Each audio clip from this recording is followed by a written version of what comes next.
Good morning my dear student. आज की class में हम लोग बेटा जो क्लास 10th साइंस के मॉडल पेपर चल रहा था उसका पार्ट 2 बेटा आज के लेक्चर में हम लोग कवर करेंगे। पार्ट 1 में मैंने आपको बेटा जो 20 very most important objective question model paper में दिए थे वो मैंने आपको करा दिए हैं।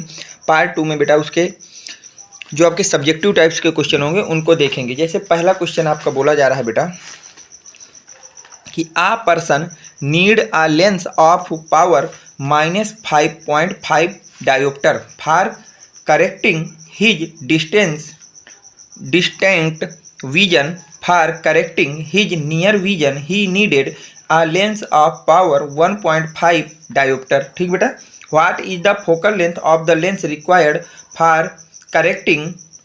पहला पूछा गया है बेटा डिस्टेंट विजन और दूसरा पूछा गया है नियर विजन। ठीक है, तो याद रखना बेटा जो भी आपको कभी भी न्यूमेरिकल का क्वेश्चन हो तो उसमें जो भी ट्राई करना बेटा उससे पहले जो जो गिवन हो आप पहले उसको लिख लेना। तो आपको दिया गया है आ पर्सन नीडेड है 2 लेंसेस। ये बोला गया है कि कोई पर्सन है जिसको 2 लेंस की नीड है, जिसके लिए डिस्टेंट विजन के लिए उसका जो आपका पावर है वो -5.5 डायोप्टर क्वेश्चन में दिया गया है, और नियर विजन का जो पावर है वो दिया गया है +1.5 डायोप्टर। लिख लिया। फाइंड क्या करना है बेटा, we need to calculate the focal length. हमको फाइंड करना है डिस्टेंट विजन की और नियर विजन की। ठीक है, तो ये यहाँ तक हमने जो दिया था हमने वो लिख लिया है। अब इसके आगे देखिए क्या होगा बेटा। सॉल्यूशन की अगर बात करूँ, केस 1 जब हम डिस्टिंक्ट विजन की बात कर रहे होंगे तो द पावर उस समय हमका माइनस का 5.5 डायोप्टर है। तो वी नो डैट बेटा focal length can be determine. जो फोकल लेंथ है उसका फार्मूला होता है focal length equal to 1 power.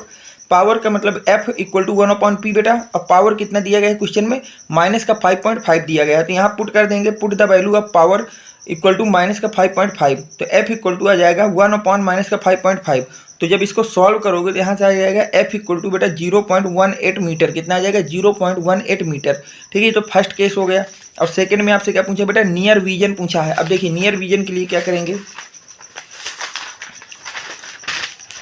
अब देखिए केस सेकंड की अगर मैं बात करूं तो केस सेकंड में बेटा आपसे नियर विजन ऑफ लेंस पूछा है। क्या पूछा बेटा, नियर विजन ऑफ लेंस पूछा है। तो देखिए द पावर, जो आप पावर की बात करें तो पावर हो जाएगा मेरे पास कितना है बेटा 1.5 डायोप्टर है, प्लस का 1.5 डायोप्टर। यहाँ तक कोई डाउट नहीं, ये है ना नियर विजन के लिए पावर इतना दिया गया है। वी नो डैट, अब हम क्या जानते हैं बेटा जो फोकल लेंथ होती है वो कितना होती है 1/पावर होता है। फोकल लेंथ क्या होती है 1/पावर बेटा। तो f इक्वल टू 1/p। तो पावर इक्वल टू कितना 1.5। उसको जब मैं पुट करूंगा तो यहाँ से फोकल लेंथ इक्वल टू कितना आ जाएगा 0.67 मीटर। कितना आ जाएगा 0.67 मीटर आ जाएगा। ठीक है, तो ये आपका ऑप्शन पूरा फर्स्ट क्वेश्चन का सोल्यूशन हो गया। दोनों के लिए याद रखना फोकल लेंथ और पावर का रिलेशन है। पहले के जब आपका डिस्टेंट विजन था तो उसका में की फोकल लेंथ मैंने रख दी, और जब नियर विजन निकाला तो इस समय की फोकल लेंथ लग दी। चलते हैं बेटा नेक्स्ट क्वेश्चन पे। नेक्स्ट क्वेश्चन आपसे बोला जा रहा है बेटा compare and construct fossil fuel and the sum as the direct sources of energy. ठीक है, तो सिमिलरिटी की बात की जाए बेटा, कंपेयर करना है फॉसियल सेल को और sun of direct source of energy को। तो सिमिलरिटी क्या होती है, both of them produce energy. दोनों का काम बेटा एनर्जी को प्रोड्यूस करना है।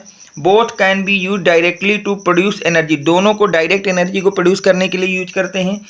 Both are traditional form of energy. दोनों ट्रेडिशनल फार्म एनर्जी के। अब डिफरेंसेस की बात की जाए तो एक तरफ लिख लेंगे बेटा फॉसियल फ्यूल और एक तरफ लिख लेंगे सन। तो फॉसियल जो फ्यूल होता है उसमें क्या होता है, इट इज ए नॉन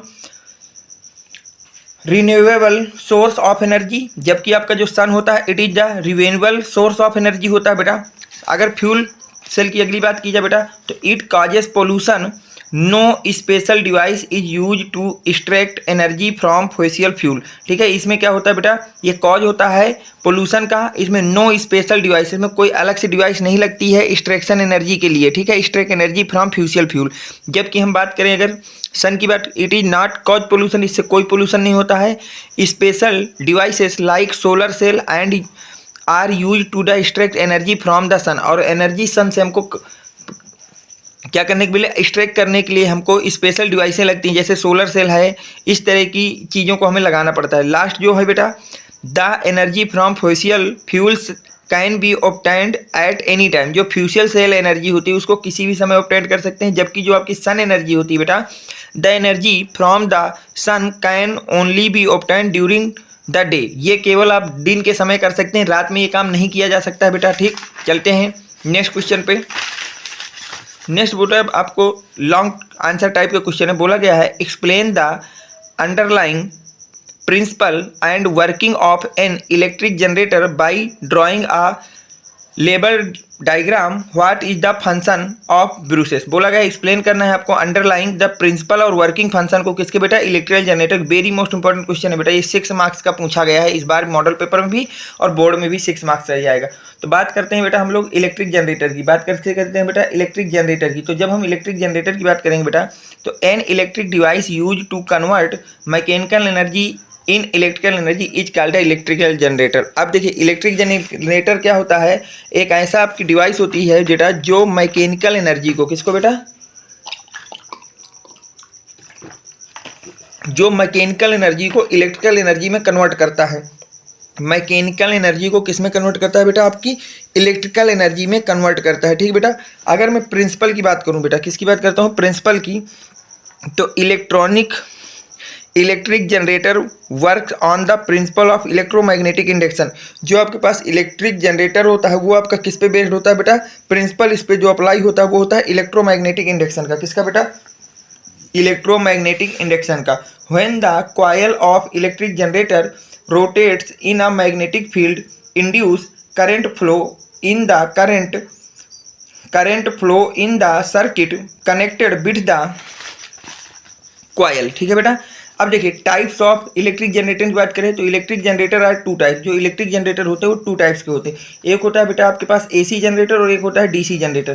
तो अगर मैं एसी जनरेटर की बात करूं तो एसी जनरेटर क्या होता है, it convert mechanical energy into electrical energy. ये आपका मैकेनिकल एनर्जी को इलेक्ट्रिकल एनर्जी में कन्वर्ट करता है into the form of AC, जो कि किसमें बेटा, अल्टरनेटिंग करंट के फार्म में तैयार करता है। जो इलेक्ट्रिकल एनर्जी होती है वो अल्टरनेटिंग करंट के रूप में हमको ऑब्जर्व होती है, तो इसलिए हम इसको बोलते हैं बेटा एसी जनरेटर। डीसी जनरेटर क्या होता है, इट कन्वर्ट, जनरेटर का काम क्या है बेटा, मैकेनिकल एनर्जी को इलेक्ट्रिकल में चेंज करना। तो ये भी क्या करता है, it convert mechanical energy into the electrical, mechanical को ये भी क्या करता है बेटा, इलेक्ट्रिकल में कन्वर्ट करता है in the form of DC. परंतु इसका जो फार्म, किस फार्म में आपका कन्वर्ट करता है, डीसी में, डायरेक्ट करंट के रूप में आपको ये कन्वर्ट करता है। अब आगे बात करते हैं बेटा, आगे बोला गया है एसी जनरेटर के विषय में। किसके विषय में बेटा, अब एसी जनरेटर को हम पढ़ लेते हैं क्योंकि डिटेल से बताना है। तो कंस्ट्रक्शन की बात की जाए तो एक बेटा वहाँ पे आर्मेचर लगा होता है। क्या लगा होता है, आर्मेचर लगा होता है।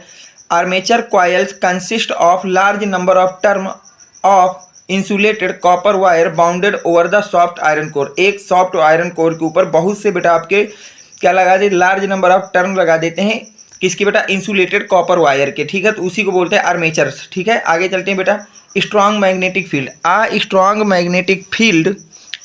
स्ट्रॉन्ग मैग्नेटिक परमानेंट फील्ड और इलेक्ट्रोमैग्नेटिक आर सिलेंड्रिकल शेप। जो आपके स्ट्रॉन्ग परमानेंट मैग्नेट बनाते हैं हम लोग, किसका बनाते हैं बेटा, सिलेंड्रिकल शेप का होता है field magnetic. The armatures coils rotates between the field magnetic. ठीक है बेटा, तो अब क्या करते हैं, उस जो आपके आर्मेचर को बनाया है उसको हम लोग मैग्नेटिक फील्ड में बीच में रख के रोटेट करते हैं। मैग्नेटिक फील्ड मान लीजिए बेटा आपके पास ये 2 मैग्नेटिक फील्ड हैं, इस तरह से रखी हुई हैं। अब इसके बीच में वो जो आर्मेचर आपने तैयार किया उसको यहाँ पे रख देना और उसको इस तरह से घुमाना है।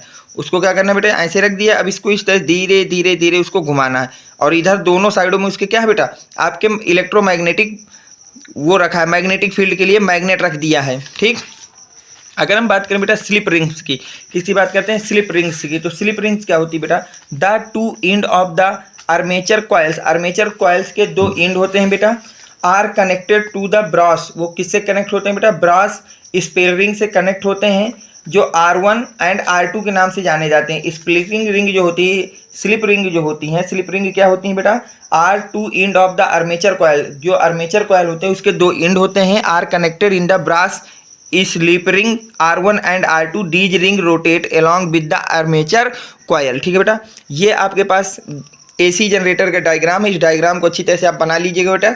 चलते हैं आगे बेटा। अब देखिए अगली चीज़ होती है बेटा ब्रासेस की बात की जाए, ब्रूसेस की बात की जाए तो ब्रूस क्या होते हैं बेटा, the outside of the split rings are connected to the conducting brushes B1 and B2 is kept pressed on R1 and R2 respectively. ठीक बेटा, अगर मैं बात करूं गैल्वेनोमीटर की तो गैल्वेनोमीटर क्या होता है बेटा, to measure current the outer end of the brushes are connected to the galvanometer to measure the current. ठीक, वर्किंग की बात की जाए, वर्किंग फंक्शन की बेटा, suppose axis is rotated clockwise, so coil is also rotate clockwise.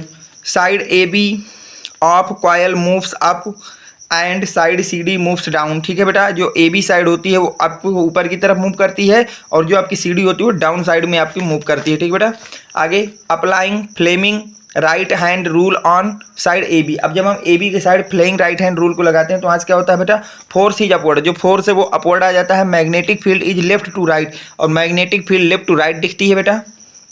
So current flow into the paper that in form A to B, जो paper में जो करंट फ्लो होगी वो A to B फ्लो होगी। कहाँ flow होगी बेटा, A to B flow होगी। सेकंड पॉइंट है बेटा applying Fleming right hand rule on side CD। अब हम क्या करेंगे बेटा, अप्लाई कर देंगे राइट हैंड रूल को किधर बेटा, CD की तरफ। फोर्स इज डाउनवर्ड, जो फोर्स है वो डाउनवर्ड हो जाएगा बेटा। मैग्नेटिक फील्ड जो होगी वो लेफ्ट टू राइट हो जाएगी। सो current flow from the paper, जो पेपर में आपकी करंट फ्लो हो रही है वो किधर हो जाएगी, that is from of C to D। किधर हो जाएगी मूव बेटा, C to D मूव हो जाएगी, C to D मूव हो जाएगी। आगे अगर हम बात करें बेटा, hence current flow into the bruises B2 moves along galvanometer. अब हम क्या करते हैं बेटा, करंट को फ्लो कर देते हैं इनटू किधर बेटा, ब्रूस B2 की तरफ, जो मूव्स करती है अलोंग द गैल्वेनोमीटर। ठीक है, एंड फाइनली इंटर B1, और फिर क्या होता है B1 में इंटर कर जाती है। हेंस V से current flow from B2 B1। ठीक है, B2 से B1 की तरफ आपकी करंट फ्लो होती है द एक्सटर्नल सर्किट। किसके द्वारा बेटा, एक्सटर्नल सर्किट के द्वारा। किसके द्वारा बेटा, एक्सटर्नल सर्किट के द्वारा आपकी फ्लो होती है। चलते बेटा आगे, अगला बोला गया है बेटा point, after half of rotation side CD comes on left side and AB comes on right side. अब क्या होता है बेटा, आफ्टर हाफ रोटेशन क्या होता है, CD जो होता है वो लेफ्ट साइड आ जाता है और जो AB है वो राइट साइड आ जाता है। किधर आ जाता है बेटा, राइट साइड से आ जाता है। ठीक, आगे चलते बेटा, नाउ ऑफ लेफ्ट साइड, जो आपका लेफ्ट साइड होता है CD कम्स डाउन, जो CD होता है वो डाउन हो जाता है बेटा। Applying Fleming right hand rule on CD। अब हम क्या कहते हैं, CD में फ्लेमिंग का राइट हैंड रूल लगाते हैं। फोर्स इज डाउनवर्ड, जो फोर्स है वो कहाँ आ जाता है बेटा, डाउनवर्ड आ जाता है। मैग्नेटिक फील्ड इज लेफ्ट, जो मैग्नेटिक फील्ड है वो लेफ्ट टू राइट आ जाती है बेटा। So current flow out of the paper, जो करंट फ्लो होती है out of the paper that is form D to C। जो आपकी आउट ऑफ पेपर आपकी करंट फ्लो होगी, कहाँ फ्लो होगी बेटा, D to C, D से C की तरफ को फ्लो होगी। ठीक बेटा, एंड ऑन राइट साइड, अब राइट साइड क्या होगा बेटा, AB comes up applying flaying rule. अब राइट साइड में क्या है बेटा, AB है, तो वहाँ पे अगर हम फ्लेइंग राइट हैंड रूल को लगाएंगे ऑन साइड AB, किधर बेटा, ऑन साइड AB, तो फोर्स जो होगा वो अपवर्ड होगा। फोर्स कहाँ होगा बेटा, अपवर्ड होगा। Magnetic field is left to right, और जो मैग्नेटिक फील्ड होगी वो लेफ्ट टू राइट होगी। सो current flow into the paper that is from of AB, जो आपका करंट फ्लो होगा पेपर में वो A to B होगा। कहाँ होगा बेटा, A to B होगा। ठीक, आगे चलते हैं बेटा, आगे बोला गया है बेटा, hence over circuit is flow DCBA, जो आपका सर्किट होगा करंट। ठीक है, and current moves into the opposite direction, और जो करंट है वो कहाँ मूव कर रही है बेटा, अपोजिट डायरेक्शन में। हेंस V से current flow from B1 to B2 in the external circuit. अब क्या होगा बेटा, जो करंट है वो B1 से B2 की तरफ मूव करेगी एक्सटर्नल सर्किट के थ्रू। Thus after your half rotation direction of current changing, hence alternating current is produce. अब देखिए यहाँ से क्या हुआ, आफ्टर हाफ रोटेशन, जब हाफ रोटेशन हो जाता है तो direction of current and direction of magnetic field दोनों आपकी चेंज हो जाती। तो यहाँ से प्रूव हो जाता है कि जो वहाँ पे अल्टरनेटिंग करंट जनरेट हो रही है वो कौन सी है बेटा, आपकी AC है। अल्टरनेटिंग करंट है जो AC जनरेट हो रही है। अब बात करते हैं बेटा फंक्शन ऑफ ब्रूसेस। इसमें देखिए आगे सवाल ये भी पूछा था ना आपसे कि the function of the bruises, क्या पूछा था बेटा, कि पूछा था what is the function of bruises, what is the function of bruises. तो देखिए बेटा फंक्शन ऑफ ब्रूसेस की अगर हम बात करते हैं तो the purpose of brushes is to pass on current from the armature coil to that external load resistance. क्या होता है बेटा, जो ब्रूसेस होते हैं उनका काम क्या होता है, पर्पज होता है इस ब्रूसेस का पास करने का करंट को, किसको बेटा, करंट को फ्रॉम द आर्मेचर कॉइल की तरफ करंट को पास करना to the external load resistance, किसके बेटा, एक्सटर्नल लोड रेजिस्टेंस को हटाते हुए। चलते हैं बेटा नेक्स्ट क्वेश्चन पे। नेक्स्ट क्वेश्चन भी आपका लॉन्ग क्वेश्चन का अथवा वाला है बेटा। पूछा गया है stabilize the formula for the equivalent resistance of parallel combination of 3 resistance also give its conclusion. बोला गया है कि आपको स्टेबलाइज करना है बेटा फार्मूला 3 रेजिस्टेंस को अगर हम पैरेलल में कनेक्ट करते हैं तो देखिए इन अ पैरेलल सर्किट में क्या होता है बेटा, the potential difference is uniform throughout the registers. जितने भी आपके रजिस्टर्स होते हैं बेटा, पैरेलल कॉम्बिनेशन में याद रखिए बेटा, जितने भी आपके पास क्या होते हैं बेटा, पैरेलल सर्किट में जितने भी आपके पास रेजिस्टेंस होते हैं उन सब का पोटेंशियल डिफरेंस सेम होता है। Let I1 I2 I3 be the current in the resistance, माना उन तीनों रेजिस्टेंसों में बेटा करंट जो है वो रिस्पेक्टिवली I1 I2 I3 है। ये आपका कंक्लूजन है, ठीक बेटा। ये आपका डायग्राम, इसको ध्यान देख लीजिए। 3 रेजिस्टेंस है जो सीरीज में लगे हैं और तीनों में का रेजिस्टेंस R1 R2 R3 और जो करंट फ्लो हो रही है वो हो रही है I1 I2 I3 हो रही है।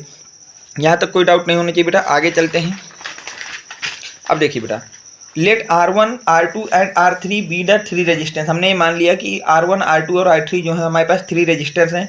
द टोटल करंट, जो टोटल करंट होगी वो I होगी बेटा, और I किसके सम के बराबर होगी, I1 plus I2 plus I3 के by Ohm's law. Ohm's law की इक्वल टू हमको पता है V इक्वल टू होता है IR, तो V1 इक्वल टू हो जाएगा I1 R1, V2 equal to हो जाएगा बेटा I2 R2 और V3 इक्वल टू हो जाएगा I3 R3। तो हेयर हम ये जानते हैं कि जो हमारे बेटा पैरेलल कॉम्बिनेशन होता है, पैरेलल कॉम्बिनेशन में पोटेंशियल सेम होता है, यानी कि V equal to V1 equal to V2 equal to V3। अब यहाँ से हमने V की वैल्यू निकाली, तो V इक्वल टू आ गया I1 R1 I2 R2 I3 R3, ठीक है, यहाँ तक आ गया। अब देखिए यहाँ से अगर मैं I1 निकालूँ तो I1 हो जाएगा V अपॉन R1, I2 हो जाएगा V अपॉन R2 और I3 हो जाएगा V अपॉन R3। तो I इक्वल टू क्या होता है बेटा, बेटा सम ऑफ ऑल करेंट्स होता है I1 plus I2 plus I3। तो यहाँ पे सारी वैल्यू को पुट कर देंगे, V by R equivalent, V by R1, V by R2, V by R3। यहाँ तक कोई डाउट नहीं होना चाहिए बेटा। अब B को यहाँ से कॉमन ले लिया तो ये हो गया 1 अपॉन आर इक्विवेलेंट बराबर हो गया, इधर V इधर से भी कॉमन ले लिया तो 1। अब इधर हो जाएगा बेटा 1 upon R1 plus 1 upon R2 plus 1 upon R3। तो V से V को काट देंगे तो 1 upon R equivalent equal to हो जाएगा 1 upon R1 plus 1 upon R2 plus 1 upon R3। Where जो R इक्विवेलेंट लिखा है इसी को बोलते हैं इक्विवेलेंट रेजिस्टेंस। इसी को क्या बोलते हैं बेटा, इक्विवेलेंट रेजिस्टेंस बोलते हैं। अब कंक्लूजन क्या है, पहला कंक्लूजन है the power rating of a parallel connecting is higher than that the series connecting. जो पावर रेटिंग होती है वो पैरेलल की ज़्यादा होती है किस कॉम्बिनेशन से बेटा, सीरीज कॉम्बिनेशन की तुलना में। दूसरा ये है current is the shared between the branches in the parallel circuit. Parallel circuit में क्या होता है, करंट जो है अगर वो ब्रांच में टूट रही है, आपकी जो आपका सर्किट है वो ब्रांचों में जा रहा है, तो करंट वहाँ पे आपका क्या हो जाता है, ब्रांचों में क्या हो जाता है बेटा, शेयर्ड हो जाता है। ब्रांचों में क्या हो जाता है, शेयर्ड हो जाता है, बढ़ जाता है, ठीक है। ये आपका इस क्वेश्चन का आंसर हो गया। अब इसके बाद सेकंड में जो आपसे section sub section B chemistry का होगा, उसमें फिर से आपसे शॉर्ट आंसर टाइप के क्वेश्चन पूछेगा 4 मार्क्स के। जैसे पहला क्वेश्चन आपसे पूछा बेटा, write a short notes of a reactivity series. Right, ठीक बेटा। तो देखिए the reactivity series is where metal are arrange in decreasing order of their reactivity with order other metals. क्या होता है रिएक्टिविटी सीरीज, क्या होती है, अगर मेटल्स को हम अरेंज करते हैं उनके रिएक्टिविटी की पावर के डिक्रीजिंग ऑर्डर में, रिएक्टिविटी के पावर के डिक्रीजिंग ऑर्डर पे तो जो सीरीज बनती है उसी को बोलते हैं रिएक्टिविटी सीरीज बेटा। In reactivity series if a metal is more reactive, reactivity series में जो आपकी मेटल मोर रिएक्टिव होती है, then only it can replace metal which are the less reactive. तो वही मेटल आपकी लेस रिएक्टिव मेटल्स को रिप्लेस कर सकती है। A metal can not be displace a lower reactive metals that the no reaction. तो इसका मतलब होता है अगर आपके पास जो है metal can not be displace lower reactive metal, अगर लोअर रिएक्टिव मेटल को मेटल डिस्प्लेस नहीं कर पा रही है अपने से कम पावर वाले को, तो इसका मतलब वहाँ पे कोई रिएक्शन नहीं होगी बेटा। ठीक, चलते हैं आगे। आगे बोला गया बेटा, देखिए यहाँ पे मैंने आपकी सीरीज बना दी है, इस सीरीज को याद कर लेना अच्छी तरह से, ठीक बेटा। अब इसके आगे जब पढ़ोगे, all metal which above hydrogen in the activity series are more reactive than hydrogen. बोला गया है कि वो सारे एलिमेंट या मेटल्स जो आपके हाइड्रोजन्स के ऊपर रखी हुई हैं सीरीज में, वो ज़्यादा रिएक्टिव होते हैं किसकी तुलना में बेटा, हाइड्रोजन की तुलना में। ठीक, आगे बोला गया है थर्ड पॉइंट, यहाँ पे क्या बोला गया बेटा, all metals which occurs below hydrogen in the reactive series. Reactive series में वो सारे एटम जो आपके हाइड्रोजन के नीचे रखे हुए हैं बेटा, तो आर द लेस रिएक्टिव। इसका मतलब वो लेस रिएक्टिव होते हैं, वो क्या होते हैं बेटा, लेस रिएक्टिव होते हैं। अगर मैं एग्जांपल की बात करूं, कॉपर है, मरकरी है, सिल्वर है, गोल्ड है, ईटीसी। चलते हैं बेटा आगे।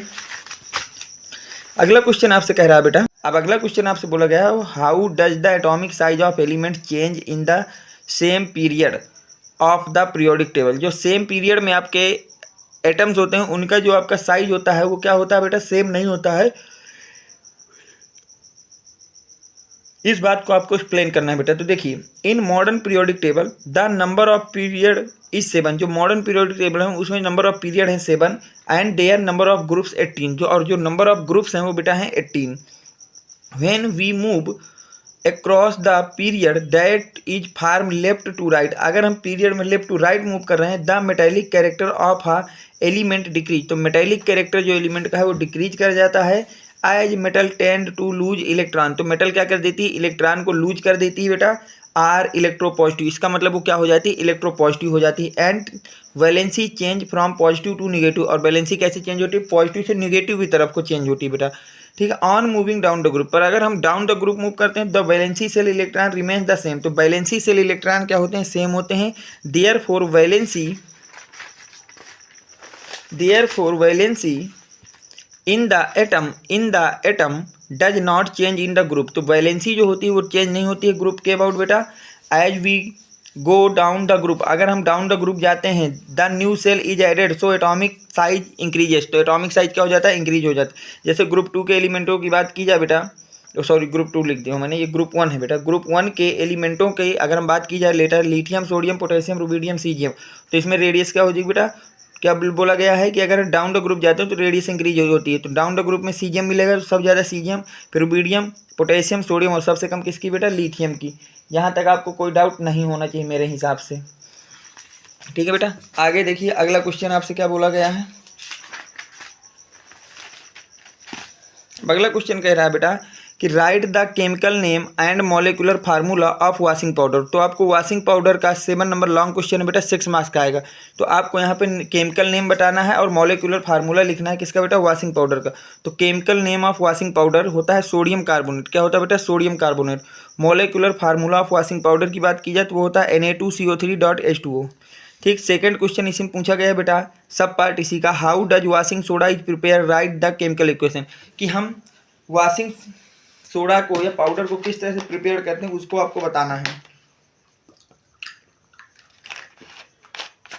चलिए, preparation of washing soda, we combine aqueous solution of sodium chloride, जिसको हम ब्राइन सोल्यूशन बोलते हैं बेटा, अमोनिया एंड कार्बन डाइऑक्साइड। हम क्या करते हैं, सोडियम क्लोराइड का ब्राइन सोल्यूशन को लेते हैं, उसको अमोनिया और कार्बन डाइऑक्साइड के साथ कंबाइन कराते हैं, तो वहाँ से क्या होता है, to form sodium bicarbonate and ammonium chloride. तो वहाँ से हमारा सोडियम बाइकार्बोनेट तथा आपका अमोनियम क्लोराइड प्राप्त हो जाता है। रिएक्शन की बात करें तो फर्स्ट स्टेप में ब्राइन सोल्यूशन हो गया NaCl प्लस वाटर बेटा, अमोनिया प्लस CO2 कंबाइन करके बना देते हैं सोडियम बाइकार्बोनेट NaHCO3 प्लस का अमोनियम क्लोराइड। अब ये क्या होता है, सोडियम बाइकार्बोनेट को हीट करते हैं सेकंड स्टेप में। तो जब आप इसको हीट करेंगे तो यहाँ से मिल जाएगा सोडियम कार्बोनेट प्लस का वाटर प्लस का CO2। और थर्ड स्टेप में क्या करते हैं, इसी सोडियम कार्बोनेट पे का हाइड्रोलिसिस करा देते हैं। क्या करा देते हैं, हाइड्रोलिसिस। तो हाइड्रोलिसिस कराने पे हमको मिल जाता है सोडियम कार्बोनेट, जिसे हम वॉशिंग सोडा कहते हैं। तो ये आपका क्वेश्चन हो गया। ठीक है बेटा, इसका थर्ड पार्ट देखिए क्या कह रहा है। थर्ड पार्ट आपके कह रहा है बेटा, right the 4 chemical property and uses of washing soda. अब वॉशिंग सोडा की 4 आपको केमिकल प्रॉपर्टी लिखना है और यूज लिखना है। तो chemical property of washing soda, पहली हो गई बेटा विथ वाटर, किसके साथ बेटा, वाटर के साथ। तो जब भी आप बेटा सोडियम कार्बोनेट या वॉशिंग सोडा की रिएक्शन कराएंगे किसके साथ बेटा, वाटर के साथ, तो वहाँ से कार्बोनिक एसिड और सोडियम हाइड्रोक्साइड बन जाएगा। सेकंड हो जाएगा बेटा डाइल्यूट हाइड्रोक्लोरिक एसिड से रिएक्शन। तो जब सोडियम कार्बोनेट की रिएक्शन डाइल्यूट हाइड्रोक्लोरिक एसिड से कराते हैं तो वहाँ से सोडियम क्लोराइड, वाटर प्लस का CO2 का रिमूवल हो जाता है। ठीक बेटा, चलते हैं थर्ड प्रॉपर्टी बेटा, third property with hydrogen fluoride, किसके साथ बेटा, हाइड्रोजन फ्लोराइड के साथ। अगर सोडियम कार्बोनेट की रिएक्शन हाइड्रोजन फ्लोराइड से कर देंगे तो वहाँ से सोडियम फ्लोराइड, वाटर तथा CO2 आपको प्राप्त हो जाएंगे। और चौथा जो आपका केमिकल प्रॉपर्टी वो है बेटा आपके पास विथ कार्बन डाइऑक्साइड, किसके साथ बेटा, कार्बन डाइऑक्साइड के साथ। तो अगर हमने किसको बेटा, वॉशिंग सोडा को कार्बन डाइऑक्साइड के साथ रिएक्शन करा दी तो वहाँ से बन जाएगा सोडियम बाइकार्बोनेट। क्या बन जाएगा बेटा, सोडियम बाइकार्बोनेट। अब यूजेस भी पूछा गया है तो यूजेस देख लीजिए बेटा, it is use in glass, ये किस में यूज होता है, ग्लास, सॉप और पेपर के इंडस्ट्री में यूज होता है बेटा आपके पास। ठीक है, अगला यूज है इसका, it is the use in the manufacture of sodium such as the borax. तो जब हम लोग सोडियम से बोरेक्स को क्या करते हैं बेटा, फाउंड करते हैं, तो उस समय भी हमको ये लगता है बेटा। थर्ड है बेटा, it can be use as the cleaning agent, ये किसकी तरह यूज होता है बेटा, क्लीनिंग एजेंट की तरह भी यूज होता है। चलते हैं चौथे में बेटा, it is the use for removing permanent hardness of water. ये यूज किया जाता है बेटा किसी भी वाटर से परमानेंट आपका जो हार्डनेस है उसको रिमूव करने के लिए इसका यूज करते हैं। किसका बेटा? ब्लीचिंग पाउडर का। ठीक, तो ये आपका क्वेश्चन हो गया। ठीक है बेटा, चलते हैं नेक्स्ट क्वेश्चन पे। नेक्स्ट क्वेश्चन आपसे कहा गया है बेटा what is the modern periodic law. Explain, आपको क्या एक्सप्लेन करना है बेटा? What is the modern periodic law, इसको एक्सप्लेन करना है। तो मॉडर्न पीरियोडिक लॉ क्या कहता है बेटा? The physical and chemical property of element are the periodic function of their atomic number. जो आपके पास केमिकल एंड फिजिकल की प्रॉपर्टी होती है डिपेंड करती हैं किस पे बेटा? पीरियोडिक फंक्शन होती हैं एटॉमिक नंबर का। तो ये लिख दिया पीरियोडिक फंक्शन है किसका बेटा? एटॉमिक नंबर का। ये न्यू पीरियोडिक टेबल का रूल है। तो अगर मैं बात करूं बेटा merits of modern periodic table, किसकी बात करूं बेटा? Merit of modern periodic table, तो इसके फायदे क्या क्या है इसकी बात कर लेते हैं। पहला बेटा the table is based on a fundamental property that is atomic number of the element. Second है बेटा the reason for the placing isotopes in one place if justified the classification is one of the basis atomic number. किसके basis पे बेटा? Atomic number के है। Third हो गया बेटा it explain periodicity of the properties of an element and related them to their electronic configuration. अगला कह रहा है बेटा the lanthanide and actinides are the placed separately at end the bottom of the principal. जो आपका lanthanide और actinide होते हैं इनको प्लेस किया गया है सेपरेटली कहाँ पे बेटा? पीरियोडिक टेबल के बॉटम पे। ठीक, अगला क्वेश्चन है बेटा, अगला पॉइंट जो है वो ये है बेटा the table is the simple symmetric and easy. जो आपके पास टेबल बनी है वो कैसी बेटा? सिंपल है, सिमेट्रिक है और कैसी है? ईजी है। वे फॉर द रिमेनिंग, उसको रिमेम्बरिंग करने में the property of the various element and it is the based of the electronic configuration. और उसकी जो आपकी वेरियस प्रॉपर्टी होती हैं एलिमेंट्सों की वो आपकी इसी पे होती हैं। ठीक है, डीमेरिट्स की बात की जाए तो पहला डीमेरिट्स है हाइड्रोजन रिजेंबल्स आर बोथ। पहली बात हाइड्रोजन को कोई पोजीशन नहीं दी गई थी alkali metal and hydrogen, but it has been the placed with a alkali. Hydrogen आपका रिमेंबल है दोनों की तरफ होता है एल्काली मेटल एंड हाइड्रोजन के साथ, लेकिन उसको मोस्टली जो रखते हैं वो आपके ग्रुप फर्स्ट में रखते हैं। अब मैं अगर अगले पॉइंट की बात करता हूँ तो वो दिया गया है the lanthanides and actinides have not been placed in the main body of the table. दूसरा आपका डिमेरिट्स ये रहा कि जो आपके पास लैंथेनाइड और एक्टिनाइड्स थे इसको नहीं किया गया किसमें? प्लेस्ड, मेन बॉडी में प्लेस नहीं किया गया। और थर्ड ये बेटा helium is the s block still kept the p block due to the noble gases property. अब बोला गया है एक जो आपका इसका एक्सेप्शन है वो ये है कि हाइड्रोजन जो होता है वो बेटा ग्रुप 1 का एलिमेंट है, जबकि जो आपके पास अन्य एलिमेंट जैसे हीलियम है बेटा, जो आपके पास हीलियम है तो हीलियम किसका बेटा? एस ब्लॉक का एलिमेंट है। किसका बेटा? एस ब्लॉक का, लेकिन उसको रखते कहाँ पे बेटा? उसको पी ब्लॉक में रखते हैं due to the noble gases property. ठीक बेटा, अब बायो की बात कर लेते हैं। बायो का पहला क्वेश्चन जो आपके very most important model paper में पूछा गया है वो आपसे बोला गया है difference between the phenotypes and genotypes. Phenotypes और जेनोटाइप्स में आपको डिफरेंस बताना बेटा। तो फिनोटाइप्स क्या होता है? It show the external appearance of the organism like size, colour, etc। Genotypes की बात की जाए बेटा it show the genotypes constitutions of a living individual. ठीक है, फिनोटाइप्स में अगला पॉइंट ये बेटा it may change with the time environment. ये टाइम के साथ चेंज हो जाता है इन्वायरमेंट में। It remains the same throughout the life, ये पूरी लाइफ सेम होता है बेटा। Phenotypes is the beginning control and governed by the genotype. ठीक है, जबकि आपका जो जियो होता है वो क्या होता है बेटा? जेनोटाइप्स इज नॉट अफेक्टेड और इन्फ्लुएंस्ड बाई फिनोटाइप्स। ठीक बेटा, अगला जो हम बात करते हैं अगली प्रॉपर्टी की, तो अगला ये है बेटा it can be stabilize on the basis of previous history of offering. इधर हो जाएगा बेटा it because clear only on saying the living being. ठीक है, लास्ट पॉइंट है बेटा different genotypes may have the similar phenotype. जैसे टी कैपिटल और टी कैपिटल और टी स्मॉल बोथ आर क्या होंगे बेटा? टाल्स होंगे। अब इधर बेटा क्या हो जाएगा? Different phenotypes have different genotypes. Capital T tall हो जाएगा, कैपिटल वो स्मॉल टी आपका ड्रॉफ्ट हो जाएगा। चलते बेटा नेक्स्ट क्वेश्चन की तरफ। नेक्स्ट क्वेश्चन बोला गया है verified describe the 4 factor of the response. तो अब देखिए बेटा अगला क्वेश्चन बोला गया है verified describe 4 factors responsible for water pollution. Water pollution के लिए आपको 4 फैक्टर के बीच में एक्सप्लेन करना है। तो cause of water pollution, dumping, industrial waste, oil pollution और एसिड रेन, ये आपके मेजर आपके पोल्यूशन के कॉज हैं। उनमें से पहले ये बात करते हैं अगर हम डंपिंग की, किसकी बात करते हैं बेटा, डंपिंग की। तो dumping of solid waste and litters in water bodies causes huge problem. Litter include glass, plastic, aluminium, styrofoam etc. different things take different amount of time to degrade in water. They affect aquatic plant and animals। ठीक। Second है बेटा industrial waste.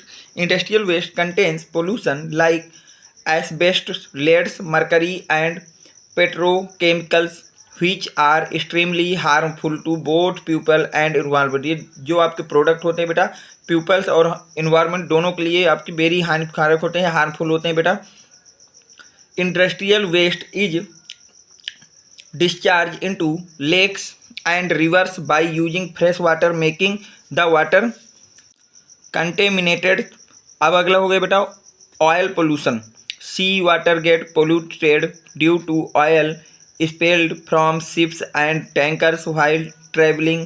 The spilled oil does not dissolve in water and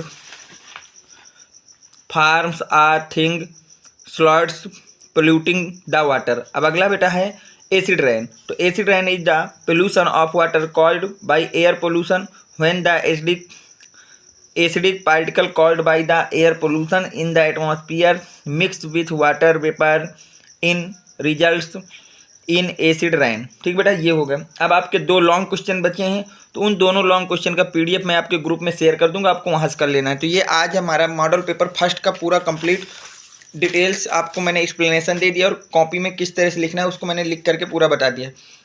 अभी तक जो भी बच्चे बेटा 7880960882 इस मेरे टेलीग्राम चैनल से नहीं जुड़े हैं वो इस नंबर पे अपना नेम, क्लास और डिस्ट्रिक्ट लिख करके मुझे प्रोवाइड करा देंगे, मैं आपको वहाँ से टेलीग्राम की लिंक शेयर कर दूँगा। अब जो बच्चे चाहते हैं कि ये जो आपको मॉडल पेपर फर्स्ट कराया गया है, मॉडल पेपर फर्स्ट, इसका उनको पीडीएफ चाहिए बेटा। क्या चाहिए बेटा, पीडीएफ, इसके सोल्यूशन का पीडीएफ चाहिए। तो सोल्यूशन का पीडीएफ लेने के लिए आपको 20 रुपीज़ पे करने होंगे फर्स्ट मॉडल पेपर का। अगर आपको सोल्यूशन चाहिए तो इसके लिए कितना आपको सेव पे करना होगा, 20 रुपीज़। इसी नंबर पे बेटा आप लोग फ़ोन पे या पेटीएम पे कर करके उसका स्क्रीनशॉट मुझको व्हाट्सएप के थ्रू प्रोवाइड करा देना, मैं आपको इसका पीडीएफ वहाँ से शेयर कर दूंगा कि कॉपी को किस तरह से लिखना है, क्या कैसा है, वहाँ पे आपको पूरा पीडीएफ में मिल जाएगा। उम्मीद करता हूँ कि ये वीडियो आपको पसंद आया होगा। तो वीडियो अगर पसंद आया तो वीडियो को लाइक कर दें, चैनल को सब्सक्राइब कर दें और अपने फ्रेंड सर्कल में ज़्यादा से ज़्यादा लोगों तक शेयर कर दें। Thanks for watching, next video coming soon.